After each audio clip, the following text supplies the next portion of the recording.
Assalamualaikum warahmatullahi wabarakatuh. Alhamdulillahirrahmanirrahim, kita dapat berjumpa lagi pada mata kuliah kecerdasan buatan atau Artificial Intelligence pada pertemuan ketiga. Pada pertemuan kali ini nanti yang kita akan bahas adalah metode pencarian. Pokok bahasan pada pertemuan kali ini nanti kita akan melihat studi kasus bagaimana teknik atau memecahkan masalah dengan teknik pencarian. Kemudian langkah-langkah metode pencarian. Kemudian nanti kita akan ngebahas tentang metode pencarian yang namanya blind search atau metode pencarian buta. Metode pencarian adalah suatu proses untuk mencari solusi dari suatu masalah melalui sekumpulan kemungkinan-kemungkinan yang berada dalam situasi atau di dalam keadaan tertentu. Untuk mengukur metode pencarian pada suatu permasalahan itu ada 4, diantaranya complete, kemudian times, kemudian ada space, kemudian ada lagi optimally. Nah, komplit atau lengkap adalah jadi kita mengukur kinerja apakah metode ini menemukan solusi pencarian yang lengkap atau apakah metode ini menemukan solusi pencarian yang tepat. Kemudian times yang pasti terkait tentang waktu, berapa lama waktu yang diperlukan ketika proses pencarian tersebut sampai menemukan hasil yang kita mau. Kemudian yang ketiga adalah space, berapa banyak memori yang digunakan, berapa banyak memori terkait tentang nanti ketika kita menggunakan atau diimplementasikan ke dalam suatu aplikasi atau sistem cerdas. Nah, kemudian yang terakhir adalah optimally, apakah metode ini menemukan solusi pencarian optimal. Dari keempat poin tersebut kita dapat mengukur kinerja metode pencarian tersebut apakah baik, apakah kurang baik. Kemudian dalam teknik pencarian atau teknik searching yang perlu kalian perhatikan nanti antara lain adalah arah pencariannya, kemudian adalah topologi proses pencariannya, kemudian fungsi heuristik dalam proses pencarian. Kita bahas dulu arah pencarian. Arah search atau arah pencarian, nah di sini ada dua, ada arah maju, ada arah mundur. Maksudnya arah maju dan arah mundur. Kita mulai dari yang warna biru dulu. Di sini kalau kalian lihat, di sini ada node. Mulai dari titik-titik ini adalah node ya, node A, B, C, D sampai E. Kemudian ini arah maju dari node A sampai ke node E. Kemudian ini ada goal yang akan kita tuju adalah node E. Kemudian start stage-nya adalah node A. Tapi kita menggunakan metode pencarian mundur. Artinya kita mulai dari goal stage dulu, baru menuju ke start state. Nah, metode pencarian dari arah maju melihat terlebih dahulu dari keadaan awal atau start stage menuju ke stage selanjutnya sampai menemukan hasil yang dicari atau hasil yang diinginkan atau goal state. Berbeda dengan yang pencarian mundur. Pencarian mundur itu kita mencari terlebih dahulu atau memulai dari goal state menuju ke start state. Kebalikannya sebenarnya. Setelah arah pencarian, yang perlu diperhatikan lagi tadi ada topologi. Topologi dalam metode pencarian ada dua. Ada topologi tree atau topologi pohon yang biasa kalian lihat, kemudian ada topologi graph. Topologi tree, kalau kalian lihat di sini ada node atau topologi pohon ya, kita lihat ada node, ada beberapa node. Node tersebut berada pada level-level yang tertentu. Misalkan ini paling atas adalah node level 0, kemudian ini adalah node level 1, kemudian ini node level 2, dan seterusnya. Nah, kalau graph ini agak sedikit berbeda karena sistem arah lajunya berbeda. Kalau tree, dia pasti dari atas ke bawah dan tidak bisa lagi balik lagi ke node paling atas. Kalau topologi graph, kalau kalian lihat di sini ada node 1, 2, 3, 4. Dia bisa arahnya pencarian itu bisa bebas, mulai dari node 2 ke node 1, dari node 1 ke node 4, dari node 4 ke node 3. Itu agak sedikit perbedaan dari sistem pencariannya. Dalam menemukan metode pencarian, ada langkah-langkah yang mesti kita perhatikan. Yang pasti nanti kita harus tahu dulu stage. atau ruang masalahnya. Setelah itu kita cari tahu dulu tentang sistem produksi atau kemungkinan-kemungkinan terjadi pada sistem tersebut. Kemudian baru kita cari metode pencariannya. Nah, di sini ada stage, ada permasalahan atau ada ruang masalah. Studi kasus di sini kalau kalian lihat di sini ada Drigen A, kemudian ada Drigen B. Drigen A itu berisi 4 galon maksimal air. Kemudian Drigen B itu berisi 3 galon maksimal air. Kemudian ada keran, di mana keran tersebut dapat mengalirkan air ke dua buah Drigen tersebut secara bebas atau tanpa kapasitas airnya bebas, tidak dibatasi. Keran tersebut tidak dibatasi kapasitas air yang mengalir, entah ke galon A atau ke galon B. Goalnya apa? Bagaimana langkah Anda untuk mendapatkan tepat 2 galon air di dalam drum. Kemudian permasalahan yang terjadi pada Drigen A dan Drigen B itu tidak ada batas ukur.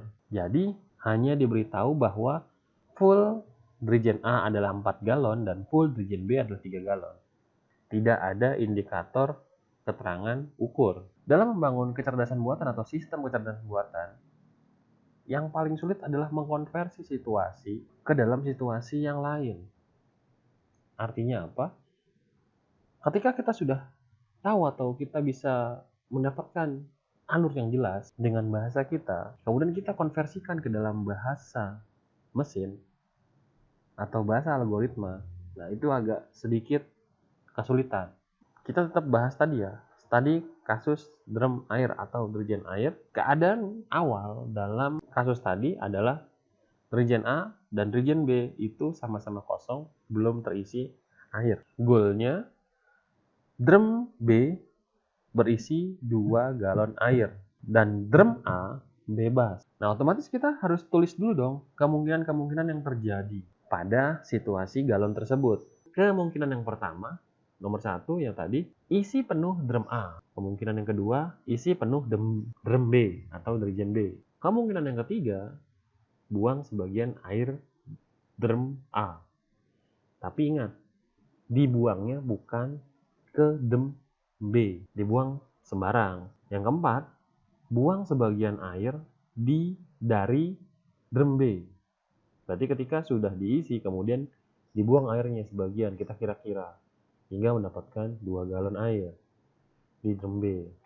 Bebas lah caranya gimana.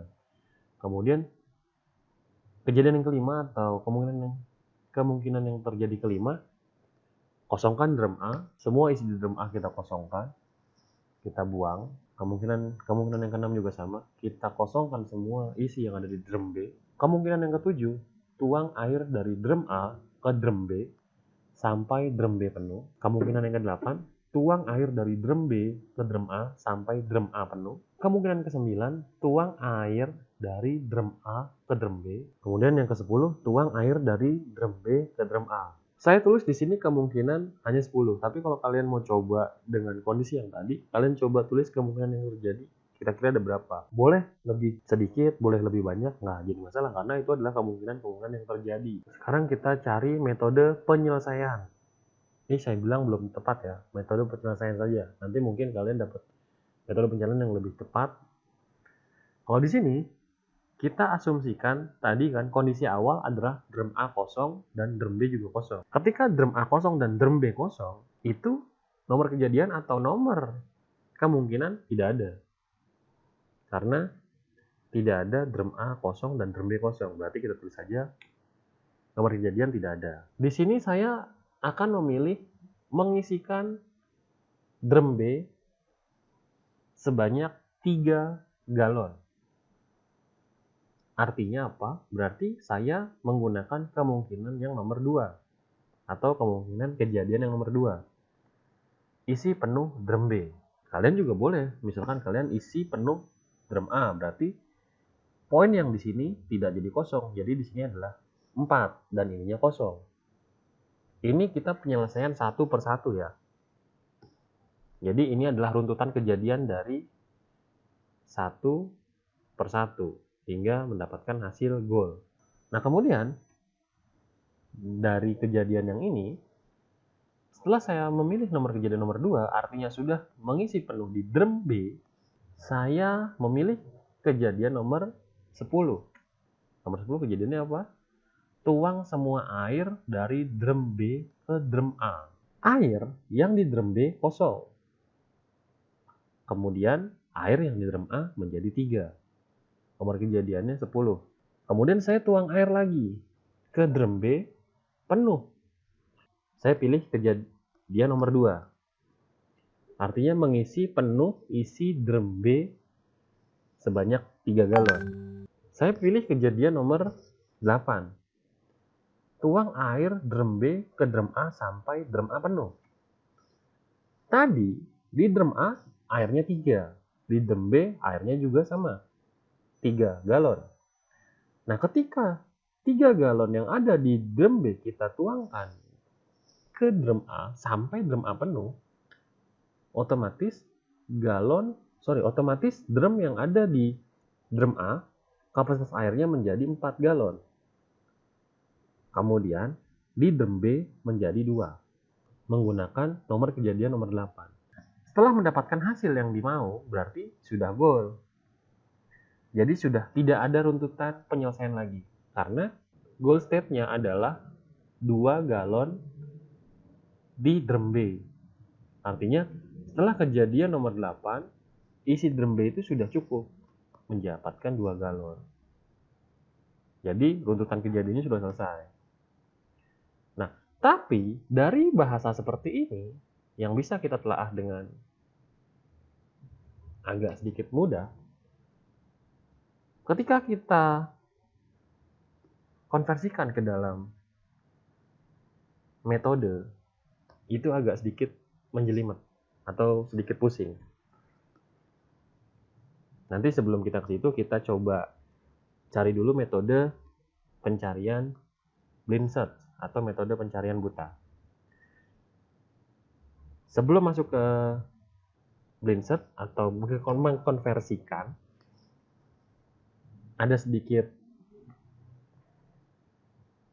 diskusi ke kalian. Coba langkah nomor 2 yang di sini kalian ganti menjadi kejadian nomor 1. Artinya nomor kejadian nomor 1 isi penuh drum A. Berarti nomor kejadian sini adalah drum A terisi penuh menjadi 4. Kemudian ini menjadi 0. Dan coba kalian teruskan langkah-langkah tersebut sampai mendapatkan goal atau hasil yang kita mau. Atau goal state-nya adalah drum B mendapatkan 2 galon di drum B. Coba kalian cari dah tuh bagaimana cara penyelesaiannya. Oke, kita lanjut ke metode pencarian. Hal penting dalam menentukan keberhasilan sistem kecerdasan buatan adalah kesuksesan dalam metode pencarian. Kenapa? Karena metode pencarian tersebut nanti akan mendapatkan hasil yang dimau dari suatu permasalahan atau mendapatkan goal yang diinginkan. Metode pencarian di sini ada 2 teknik, yaitu blind search, kemudian ada heuristic search, ada pencarian buta, kemudian ada pencarian heuristik. Pencarian buta atau blind search ada macam-macam. Ada breadth first search, kemudian ada deep first search, ada uniform coarse search, ada deep limited search, ada interactive deepening search, kemudian heuristik ada hill climbing search, kemudian ada best first search, kemudian ada least coarse search. Tapi nanti yang akan kita bahas pada pertemuan kali ini nanti yang ada 2, ada bit first search atau BFS dan deep first search. Bit first search atau BFS adalah metode pencarian yang melebar. Artinya apa sih? Artinya melakukan proses pencarian pada semua node yang berada pada level atau hierarki yang sama terlebih dahulu sebelum melakukan proses searching atau proses pencarian pada node di level berikutnya. Nah, proses perpindahannya itu dari kiri ke kanan hingga ditemukan solusi. Kita coba studi kasus menggunakan tadi topologi tree.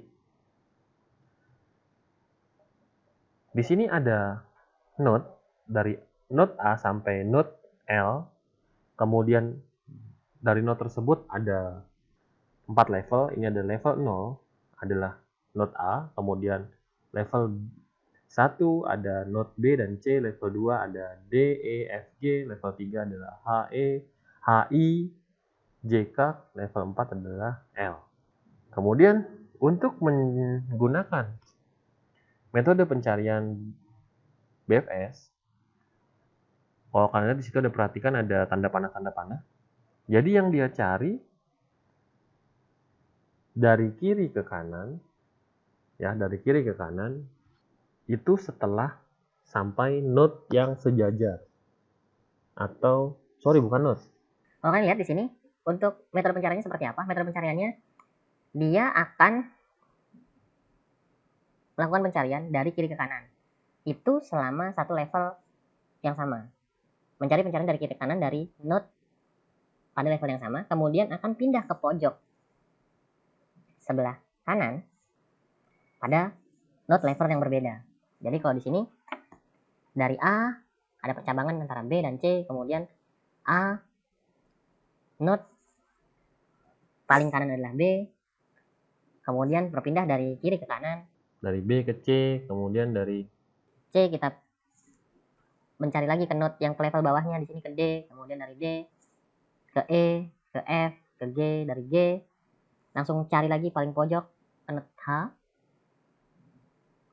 kemudian dari H pindah lagi ke I, ke J, ke K, dan ke L. Semua node pada metode BFS itu dikunjungi ketika yang kita cari adalah node L. Nah, tapi ketika kita yang goal state-nya atau yang kita cari adalah node H, otomatis nanti dia akan berhenti hanya di node H. Kemudian I, J, K, dan L itu tidak ditampilkan, hanya menampilkan A, B, C, D, E, F, G, H. Ini tidak ditampilkan. Ada kelemahan, kemudian ada juga kelebihan pada sistem pencarian BFS. Kelebihannya apa? Tidak akan menemukan jalan buntu. Kenapa? Karena ketika belum ditemukan apa yang kita mau, pasti nanti dia akan searching kembali ke sebelah kanan. Nah, ketika sebelah kanan tersebut sudah mentok atau tidak ada, pasti nanti dia akan pindah lagi ke node pada level yang paling bawah. Begitu seterusnya. Jadi tidak ada menemukan jalan buntu sampai jalan terakhir. Kemudian menjamin ditemukannya solusi jika solusi memang yang dicari ada. Artinya pasti akan menemukan solusi, artinya pasti akan menemukan goal. Ketika kalian dihadapkan dalam satu case, oh saya akan mencari H, karena proses searchingnya adalah satu persatu dari node ke node, kemudian dari level paling atas ke level paling bawah, otomatis pasti ketemu. Karena ditelusuri di tracer satu-satu. Tapi ada juga kelemahannya. Kelemahannya apa? Kelemahannya gini, ketika kita mencari goalnya tadi, misalkan ada di L, otomatis membutuhkan memori yang cukup banyak. Kemudian membutuhkan waktu yang cukup lama. Karena proses pencarian dari atas ke bawah sampai menemukan hasil yang kita mau. Nah, selanjutnya metode pencarian Deep First Search atau DFS. Di sini agak berbeda. Kenapa? Tadi kalau yang BFS itu dari sejajar, kalau ini tidak. Jadi proses pencariannya dia dimulai dari semua anak node sebelum melakukan pencarian ke node yang selevel. Jadi dia harus searching dulu tuh dari anak node-nya atau anak levelnya. Ketika anaknya sudah sampai ujung, baru nanti ke level yang berikutnya atau level yang paling atas. Jadi dia turun dulu ke bawah. Nanti ketika sudah mentok sampai keturunan terakhirnya, baru nanti dia naik lagi ke atas. Nah, kalau lihat dari kasus seperti ini, kasusnya sama, atau topologi tree-nya juga masih kita pakai. Nah, di sini jadi outputnya ketika kita mencari K, Berarti yang akan kita telusuri dari A, kemudian ke B, dari B ini tidak ke C, karena langsung ke anaknya, anak di level, anak dari node di B, berarti ke D, kemudian anak dari D, itu adalah H, anak dari H, karena H tidak punya anak, dia akan naik lagi ke atas, ya, ke paling atas, di keturunan dia, berarti keturunan dia B nih, berarti paling atas adalah E. Nah kemudian E punya percabangan ke I tidak punya percabangan, dan I sudah terakhir keturunan atau anak dari B, berarti dia langsung masuk lagi ke C. Dari C punya 2 node, berarti dia turun dulu ke F. F tidak punya anak atau tidak punya anak node, dia langsung pindah geser ke G. Kemudian G punya 2 anak, berarti dia langsung turunkan ke J. J tidak punya anak, dia diturunkan ke K, dan K punya anak terakhir adalah L. Kurang lebih seperti itu. Jadi A, B, D, H, E, I, F, I, C, F, G, J, K, L. Nah, ketika goal yang diinginkan adalah E, otomatis dia akan lebih cepat. Kenapa? Kalau dilihat dari kasus yang ada di sini, ketika untuk mencari E, berarti dia harus dari A ke B, ke D, ke H, ke E. Kalau menggunakan BFS, A, B, C, D, E. Ada beberapa runtutan. Dan akan lebih cepat lagi ketika kita akan mencari H. A, B, D, H. Tapi ketika kita menggunakan BFS, A, B, C, D, E, F, G, baru ketemu H. Nah, ketika sudah menemukan H, ini tuh tidak diperlukan. Artinya outputnya yang kita tampilkan hanya A, B, D, dan H. Di sini pun ada kekurangan dan ada kelebihannya. Kelebihan dan kelemahan dari DFS. Kelebihannya yang pasti penggunaan memori lebih sedikit dibanding dengan BFS pada case tertentu.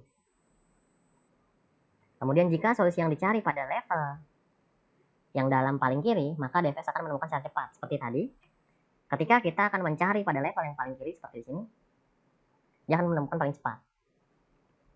Nah, kekurangannya apa? Kekurangannya jika anaknya banyak, maka proses pencariannya akan sangat lama. Akan ke anaknya dulu, terus baru setelah anaknya sudah selesai, baru ke cabang atas. Nah, kemudian jika terdapat lebih dari satu solusi yang sama, tetapi berada pada level yang berbeda, maka DFS tidak ada jaminan untuk menemukan solusi paling baik atau tidak optimal. Oke, terima kasih. Kiranya pertemuan kali ini cukup sampai di sini. Saya mohon maaf bila ada kesalahan atau informasi saya yang kurang jelas. Terima kasih atas waktunya. Wassalamualaikum warahmatullahi wabarakatuh.